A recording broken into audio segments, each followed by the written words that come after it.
They were out early one morning, panning in the stream for gold, surrounded by the rising mountains.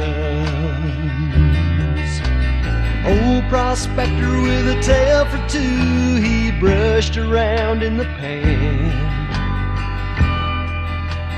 pointing out what lay within was ordinary sand.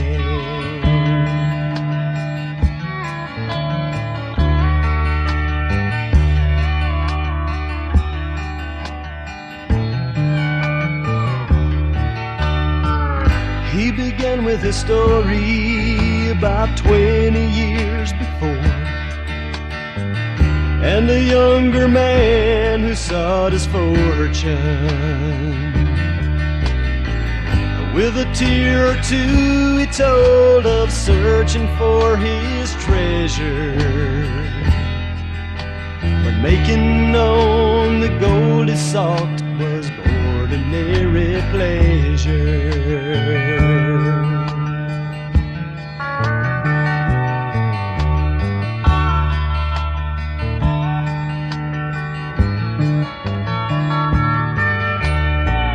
There were years of doing without, and there were years of plenty. I started thinking that life was never steady, excepting when the bills came in and I had no money to pay. Whiskey had never tasted better ordinarily.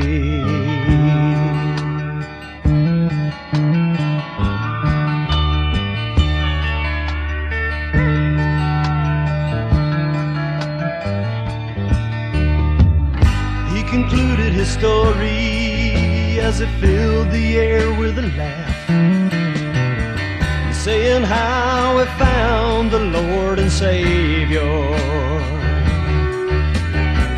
and how he found the river of life by which his day unfolds, and pointing out what stands within is not ordinary gold, and pointing out what stands within is not ordinary gold.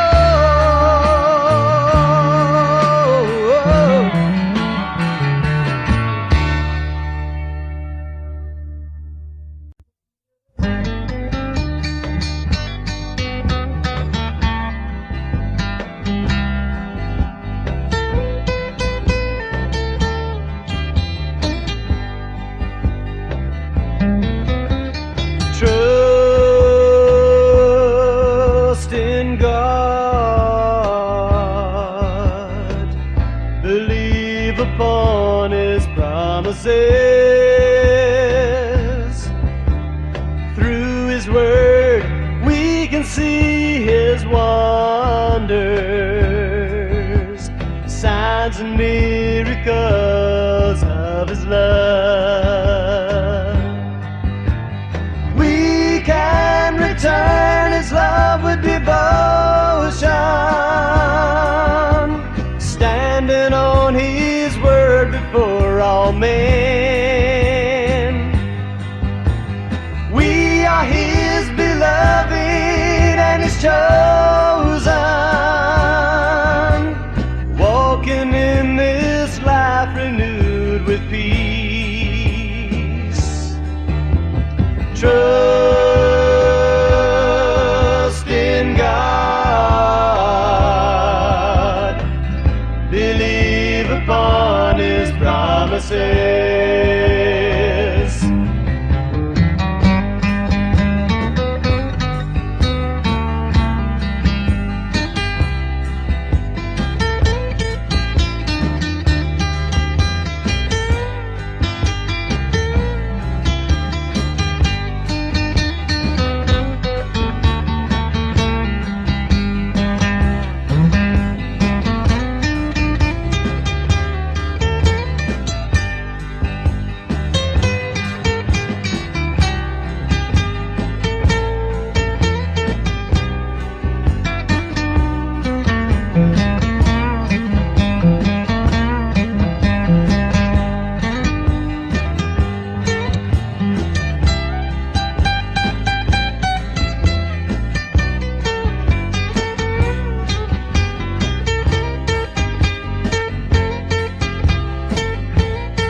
upon his promises.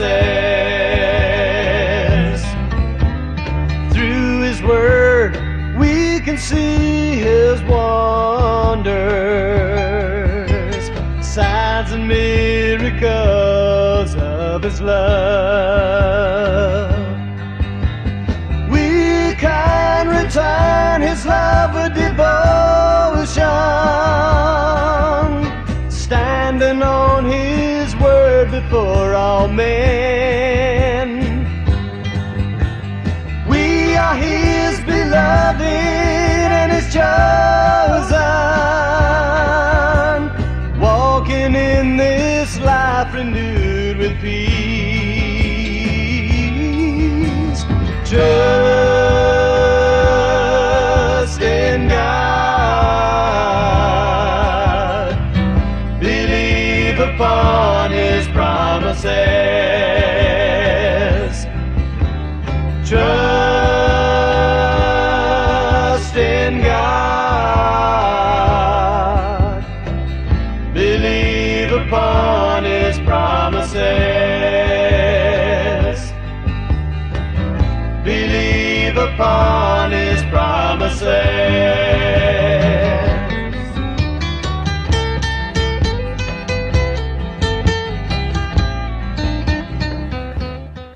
All right, welcome. My name is Mark Wallace. This is True North Studio, and today the title is The Godly Little Secret to Goal Setting. Well, this time of year, there's so much talk about goal setting, and hearing everyone tell us how great a year this is going to be, and then my eye begins to twitch. You know, I know that the super talented Leonardo da Vinci said, people of accomplishment rarely sat back and let things happen to them. They went out and happened to things. But now I'm gonna make things, I'm thinking about, how do I make things happen this year? Every year I scramble to write down my yearly goals for work and home, for my spiritual and personal, for exercise and vacation. I agonize over which goal-achieving system will actually work for me this year. Will I use the SMART goal system with its specific, measurable, achievable, realistic, and time-bound steps?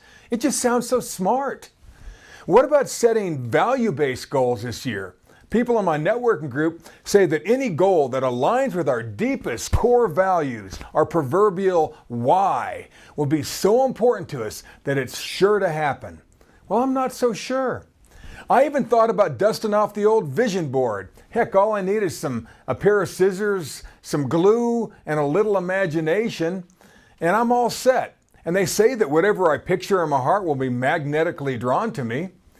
Now, even though the law of magnetic attraction sounds a bit woo-woo, I know it has biblical roots. After all, Proverbs 23:7 says, "For as he thinketh in his heart, so is he."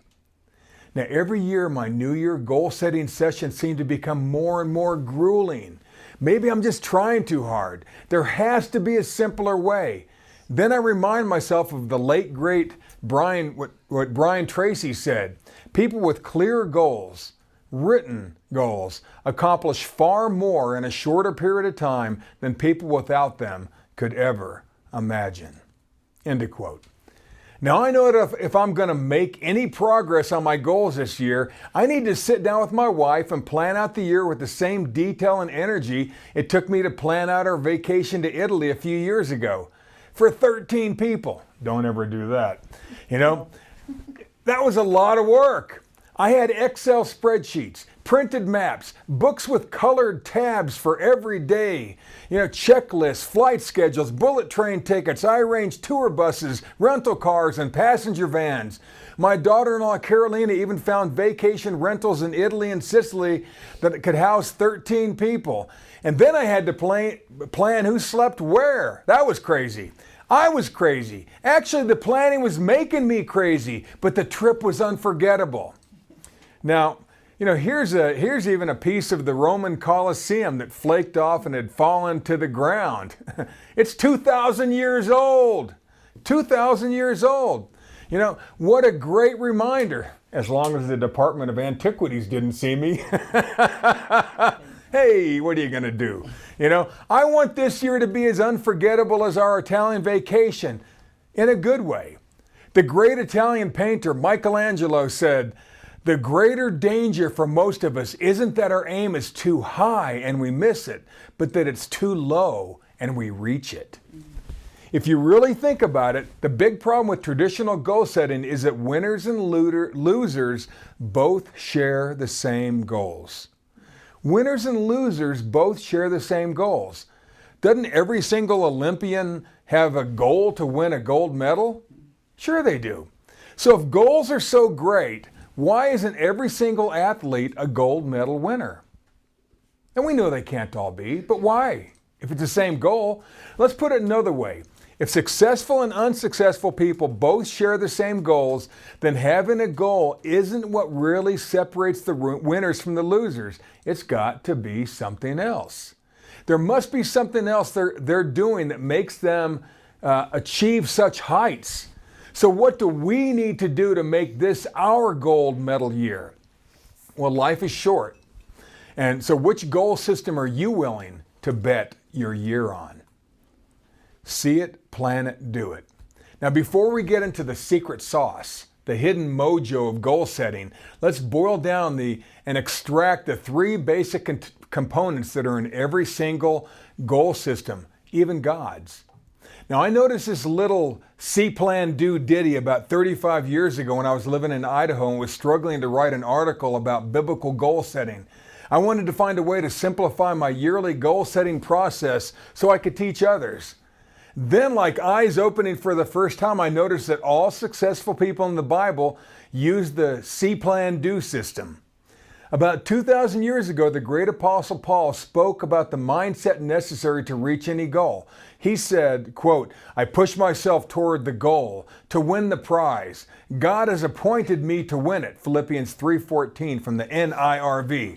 See, Paul kept his eyes on the goal. He pushed himself step by step, in its direction until he won. He saw his goal, he planned out his race, and he pushed himself across the finish line. Isn't that the Olympic attitude? Sure it is. Example, I live in Colorado Springs. Olympic City, USA! The town is swarming with elite athletes. Now, I'm so far from being an Olympian, they won't even let me in the gift shop. But every year I do decide to do the Pikes Peak Marathon, including eye roll from my wife here. And that's where you run up to the top of a 14,115 foot tall mountain on a trail covered with loose rocks and boulders. Streams crisscross it at times, and roots seem to reach out and try to trip you as you run by. Once at the summit, you just turn around and you run back down the same way you came. No worse for the wear. Well, it sounds stupid, but I love it. As hard as the race seems with its many hidden punishments, it pales in comparison to the months of preparation. It takes hundreds of hours and thousands of trail miles, all the time agonizing over what to carry and what not to carry next September. All year long, I think fuel, hydration, shoes, clothing, and how to avoid injuries. I do this every year knowing full well that I don't have a chance in hell of winning. No matter where I go in Colorado Springs, I see Pikes Peak mocking me, taunting me, yet seducing me like the siren that she is. Every day I shake my freckled fist at her and say, "I'll get you this year, I'll get you next year," but I never do. The one thing I know is I do see it, I plan it, and I just do it. Now, by the way, in that last verse, did any of you notice when he wrote Philippians 3:14, he wrote it in first person present tense, like he was already in the process, where he said, "I push myself forward toward the goal to win the prize." See, it's first person. I push myself forward. toward the goal to win the prize. He knew that God already supplies our need. Paul didn't say, I'm going to someday, after I write down all my goals and binge watch my shows, push myself towards the goal. Yep, tomorrow's the day. Well, Henry Ford said, you can't build a reputation on what you're going to do. See, Paul took his race personal. Now, it might be worth using Paul's personalization tip when we write down our goals. It's just a thought. Now, without Paul running his race, throwing caution to the wind, there would be no Christianity today. Think about it. See, plan, do. Now, about 900 years prior to Paul, the wise old King Solomon noted, quote, the plans of the diligent lead only to abundance. Proverbs 21:5. I got to read that again. Let me see. The plans of the diligent lead only to abundance. Proverbs 21:5. Now, Solomon found a way to bring the wealth of the world into Israel without war. Without war. What an amazing feat. We don't see that in our world today.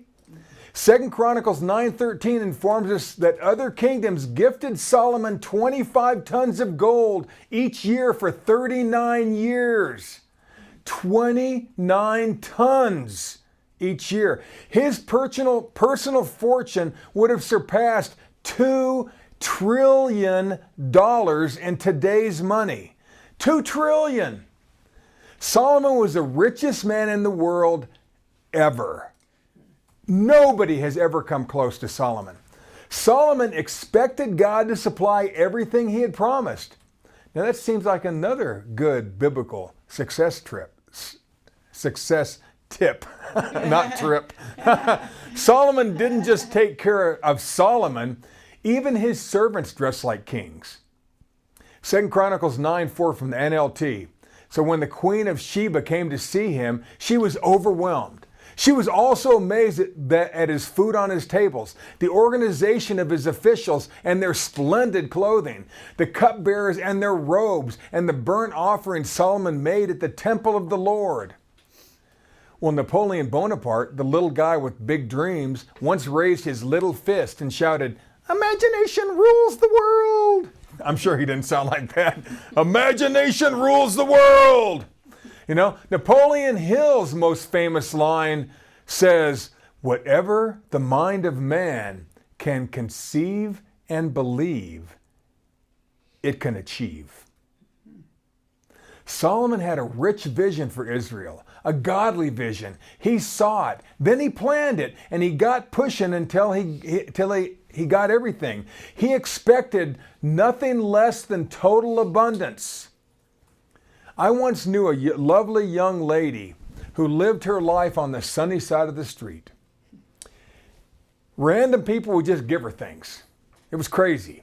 Expensive things. Free tickets to pro sporting events, clothing, concerts. One time she walked into a furniture store and they offered her any couch she wanted. And I was like, what? You know, people didn't do that to me. And I asked her how this cool free stuff always seems to happen to her. And she looked at me like I was a redheaded stepchild and said, "Mark, I was raised to expect abundance. Expect abundance. You might just get it." Well, Solomon saw the riches of the world, planned out how to get it, and somehow convinced the entire world to bring it to him. Another good lesson for us. Now think about it. If God has already supplied our need, what kind of abundance is out there waiting for us to find? You know, what are we not seeing right now? Philippians 4:19.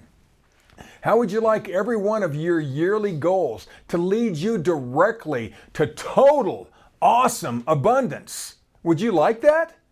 Solomon, with the Spirit of God, figured it out. See, plan, do. Now, after about 400 years after Solomon, about 2,500 years ago, the prophet Habakkuk was taught by God exactly how to reach any goal. Write the vision, make it plain on tablets, so he may run who reads it. Habakkuk 2:2. Habakkuk was a man of vision, planning, and action. Now, people think that this verse is talking about etching your vision into stone like Moses did the Ten Commandments. It sounds so powerful, but that's not at all what it means. Did you know that for thousands of years, paper was very hard to come by and it was very expensive? And etching things into wood or stone was extremely time-consuming and hard to do. So how did people of Habakkuk's day write down their visions quickly? How did others copy that vision so they too could run with it? Well, they used wooden tablets with one side covered in beeswax. Now I bought one, and so it's just like a tablet, like a flip phone. Hello, you see, and now this is wood covered in beeswax, okay? And hope you can see it, but if not, and then now I bought it with tinted beeswax. Beeswax is usually goldish, okay? And so I just wanted to show you this. Now, this is what Habakkuk would have used. In fact, this type of tablet was used all the way up through the Roman days. Even Jesus Christ and his disciples would have used a wooden tablet with beeswax. So I have this tablet with me, and it has a little stylus. I'm using one out of wood. It looks like a pencil with no lead in it, and so it's really 2 pages. See, and one side's wood, one side's beeswax, darkened, and so what they would do, the words "write the vision" would actually be translated "engrave the vision." And then when you grind into this thing, etch your idea, sculpt your goal with the stylus, make it plain, just means to carve it in deeper. Go over each letter a few times so it's very bold and very clear. Write down your goals, your dreams, your visions. Plan out how you will accomplish them in clear detail, then run with it. See, plan, do.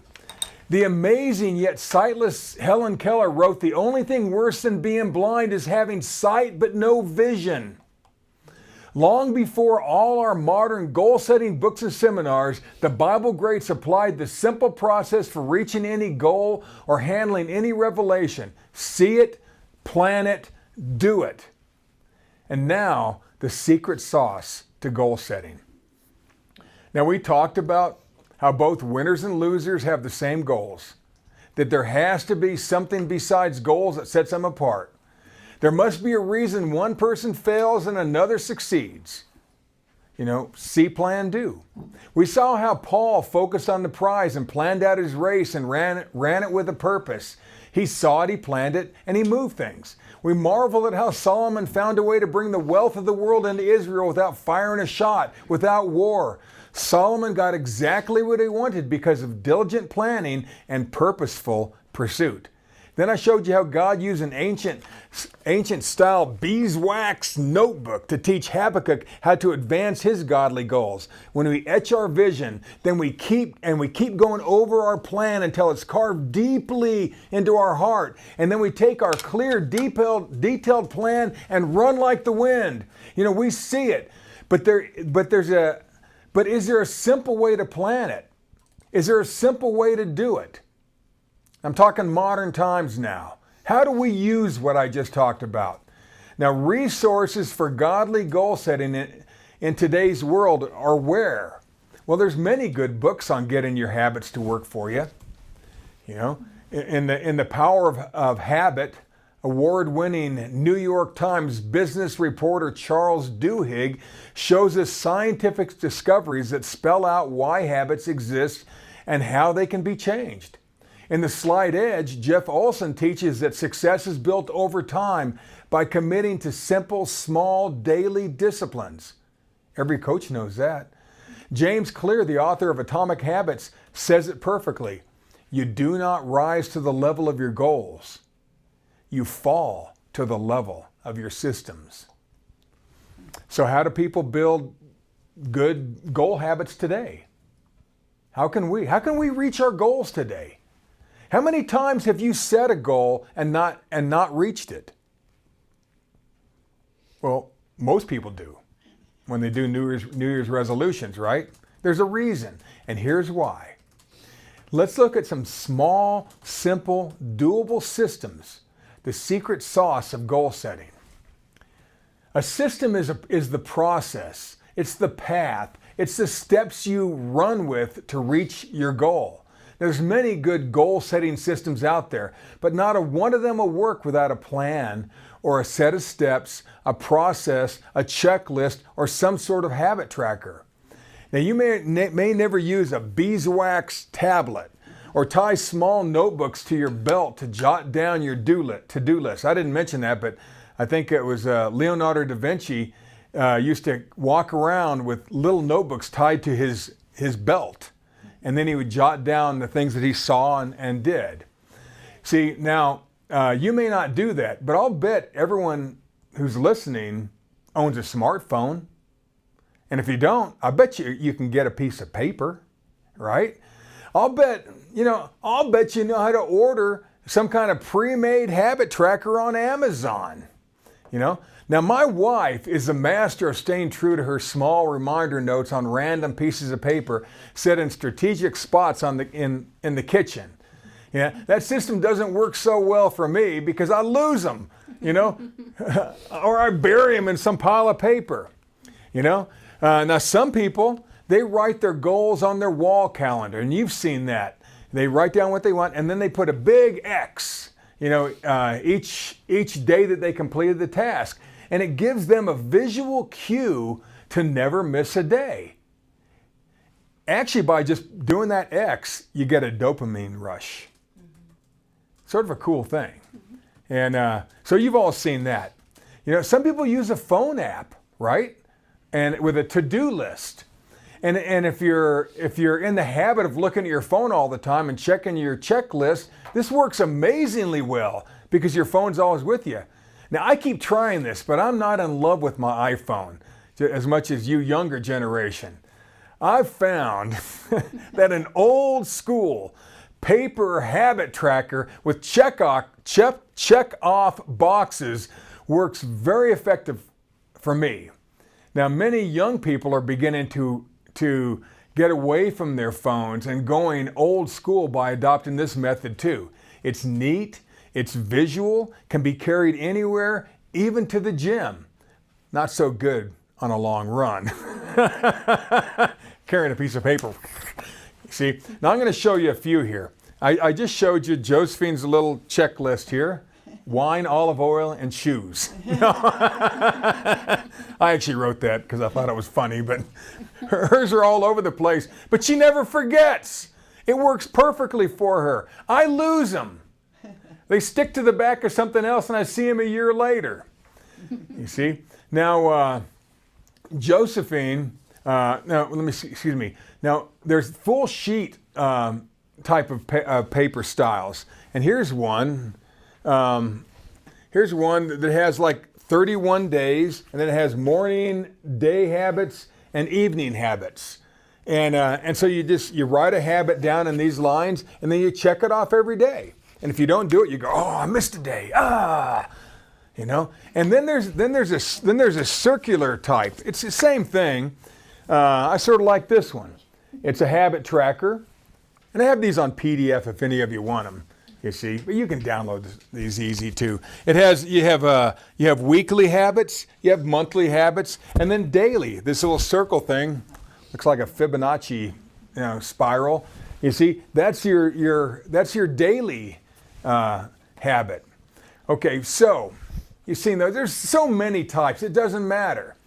Then there's spiral bound type that I got on Amazon, and I like it. It has thicker paper. And then there's also like 3x5 cards that have these, and you can carry them in your wallet, in your pocket, and they're good for 31 days. It's hard paper, and it'll last. You could carry it in your pocket for 31 days. Just don't wash it. Yeah. You see, and so lately I've been using a habit tracker to train myself to drink more water and to eat certain things. Now my goal is 110 ounces a day. That's about 3.5 liters a day. I was used to drinking about 1. And then everybody keeps telling me, oh, you got to do half your body weight, in ounces. So I've been trying, you see. Now, and so I just, it's no big deal, but I like this little checklist, and I check it off, and I like the thing. What I'm going to eat, what I'm going to drink. So drinking more, so some of my things that I'm trying to work on is drink more water. Now I don't need to really plan out running 3 times a week because I've already made it a habit. Now 2 gym days is something new to me. So I'm going to put in there on my little spiral tracker, 2 gym days. And no in-between meal snacks. So that's something I don't want to do anymore. How about a thank you note every day? I pretty much do that. How about a daily love you text to my wife and kids? That might be good to do. What about, one thing our family does, everybody tries to find a picture and take a picture of some random heart somewhere, during their day. And what about, here's another one I'm working on, cleaning off my messy desk every day. So by this time next year, I'll never have a messy desk again. And so what about making client calls? What about a push-up challenge? One of the people who listen here tells me he started his own push-up challenge. You see? What about not buying a $6 coffee or tea every day? You see, that could be a goal. What about not doing that? What about retirement savings in addition to your 401k? What about investing money you save from not buying that $6 coffee every day? That's a lot of money. If it's like $30 a week. What is that? You got $120 a month. That's a lot of money. Put that in your savings. You'll have a lot when you retire. What about saving for a car or a vacation? That would be something you could put on your checklist. What about smoothing out beeswax tablets? You probably don't have to do that. See, some habits I no longer need to track.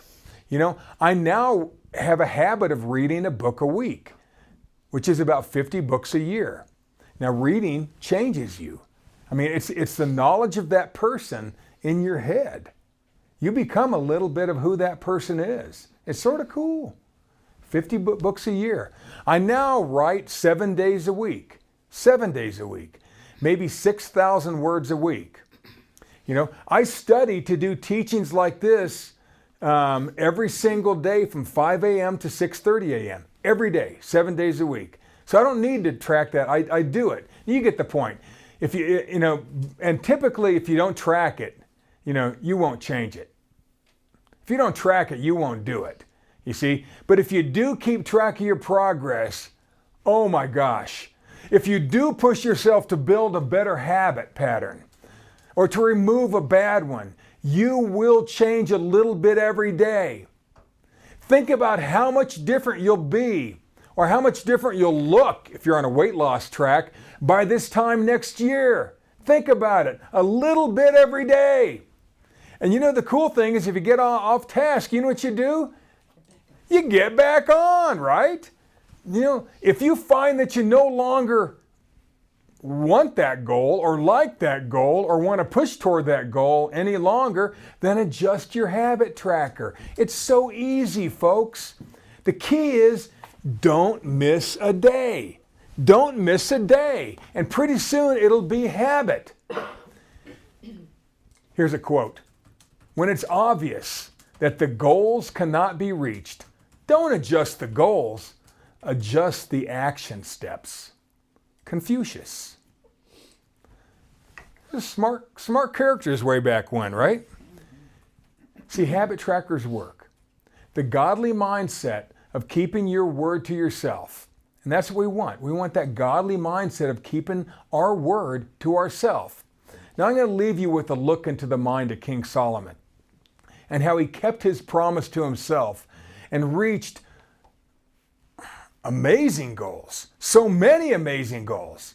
Ecclesiastes 9:7. Go thy way, eat thy bread with joy, and drink thy wine with a merry heart, for God now accepteth thy works. He's saying, this is your day and time to shine. Today. Now, I'm going to add something here. How many of you know somebody who died in the prime of their life? It's a horrible feeling and a horrible thought. You see, what could they have done? Or a child dying. You know what? I mean, it's crazy. This is our day and time to shine. Why don't we do it? Enjoy your life now, is what Solomon said. You know, do you have an amazing day scheduled today? Or are you just going to let it happen? Verse 10 goes on to say, whatsoever thy hand findeth to do, do it with thy might, for there is no work, nor device, nor knowledge, nor wisdom in the grave whither thou goest. That's a little bit dark, but that's life, isn't it? If you're going to take the time to plan something, then put your whole self into it. If you're going to lose weight, then don't cheat. Just put your whole self into it. If you're going to start an exercising plan, then put your whole self into it. One every day or every 3 days or whatever your plan is. Just do it. See it, plan it, and do it with all your might, because life is short. The grave is waiting for us, folks. Once again, Leonardo da Vinci said, people of accomplishment rarely sat back and let things happen to them. They went out and happened to things. Verse 11, I returned and saw under the sun that the race is not to the swift, nor the battle to the strong, neither yet bread to the wise, nor yet riches to men of understanding, nor yet favor to men of skill, but time and chance happeneth to them all. Now, this verse is not talking about you sucking it up when you lose, or that you got a bad break in life, or that the world is not fair. You see, the words time and chance in the Hebrew simply means the impact of time. The impact of time. You see, Solomon isn't saying that bad things happen to good people. He's simply telling us that time waits for no one. Time is chasing you down like a Dallas Cowboys linebacker protecting the red zone. The not so hidden lesson in this section is that time will catch up to you. So go make your mistakes, but learn from your failures. Go out there and get fully involved in your one and only life. And so keep your amazing goals. You know, keep setting those. Keep tracking your incredible plans. And for God's sake, while you're still alive and able, keep moving little by little, day after day toward that dream. That is the secret sauce of goal setting. God bless.